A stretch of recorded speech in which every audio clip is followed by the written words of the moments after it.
Hello, my name is Mark Fielder, and I thought it would be good to take a look at the new Z-gauge chassis from Rokuhan. They call it the Shorty. Here's the packaging that it comes in. It's a new release and it's designed to go under some caricature Z-gauge bodies of Japanese prototypes. The chassis that's running around at the moment is for the Shinkansen high-speed train. I chose this one specifically because it has less detail on the bogie sides, which would suit my needs because I model in N scale, 2mm scale, narrow gauge, NN3 as it's called. As you can see here, it's running around a loop of Marklin track quite smoothly, quite reliably, picking up on all wheels.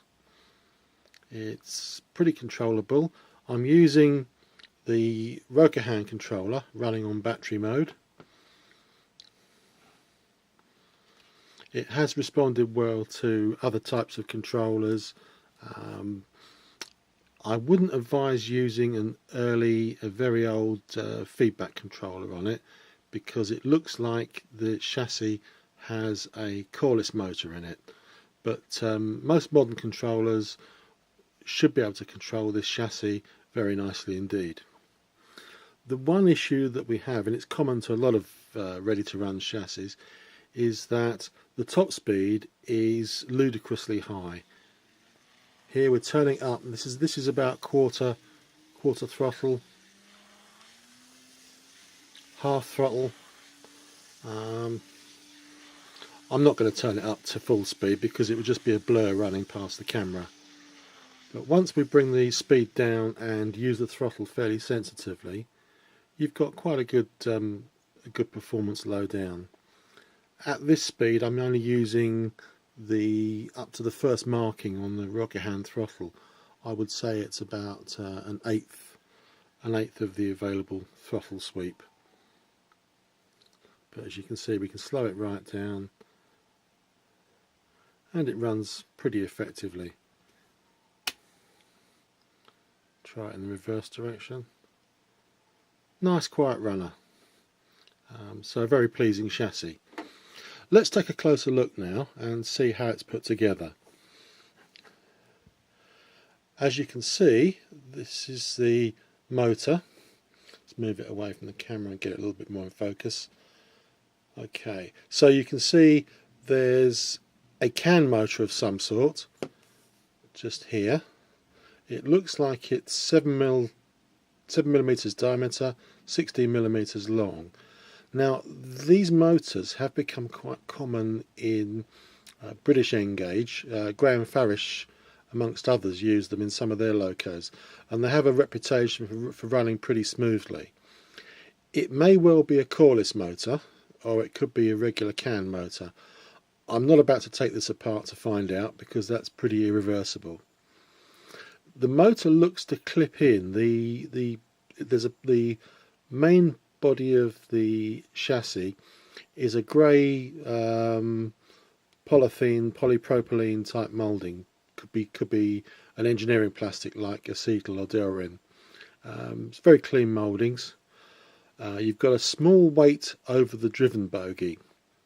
So if we turn the chassis upside down now, here you can see you've got one driven bogie with one pair of plain wheels and one pair of wheels with traction tyres. My particular preference is for wheels without traction tyres, because I know from long experience that traction tyres do tend to perish and wear in the longer term. The pickup bogie is unpowered, and it's mounted by a single screw just here. I'm pointing this out because there's potential for the chassis to be extended so there's a longer spacing between the two bogies, so it could be pressed into service to make the chassis for example, something like one of the Irish County Donegal rail cars, something like an N-scale French meter gauge auto rail. There's a lot of potential here. All you would have to do is extend the pickup arrangements further along the chassis, either by running some wires or in some form. The pickup itself is split frame, so I think we can just about see there's a metal strip on the outside of each wheel set, just inside the bogie frames. The pinpoints of each wheel run in dimples in this metal strip. So pickup is via this metal strip, and there are no rubbing wipers at all, which in this scale is a very good thing. Same arrangement on the drive bogie as well. So effectively you have 8-wheel pickup, although how much pickup you'll get from the traction tyres is debatable. But certainly there's 6 wheels, 6 solid metal wheels picking up off the track, which makes it a pretty reliable runner. Let's just have a look at the dimensions now. So I'll get my trusty set of vernier calipers, we'll zero them, and let's have a look at the length overall. So over the mounting tabs, where it clips into the body of whatever it's being used for, it is about 40 millimeters, 39.94. Yeah, so 40 millimeters. Quite a respectable small size there. Width-wise, the chassis is 10.72. Yeah, so 10.7 millimeters. So again, quite narrow. The wheel diameter is very small.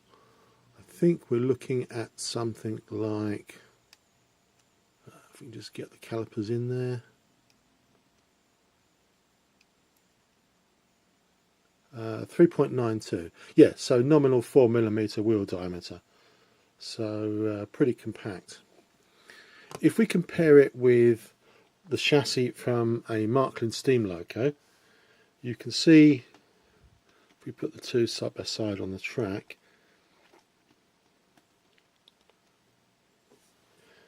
you can see how the two compare. The Marklin chassis, it's 11.63, so it's about a millimetre wider across the motor. Although there is this empty space in front of the motor, the overall height of the Rokuhan Shorty is lower than the overall height of the Marklin chassis.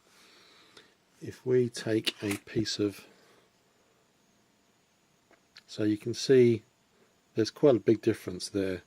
This could be useful if you're using the chassis for a rail car or a rail bus where it has windows and you want to get the line of the chassis below window level. Again, let's compare it to the Marklin 060 diesel chassis.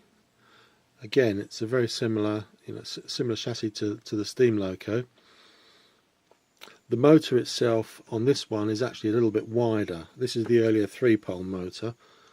This is 12 millimeters wide. Oh, excuse me. What's really nice about these Rokuhan Shorty chassis is the cost.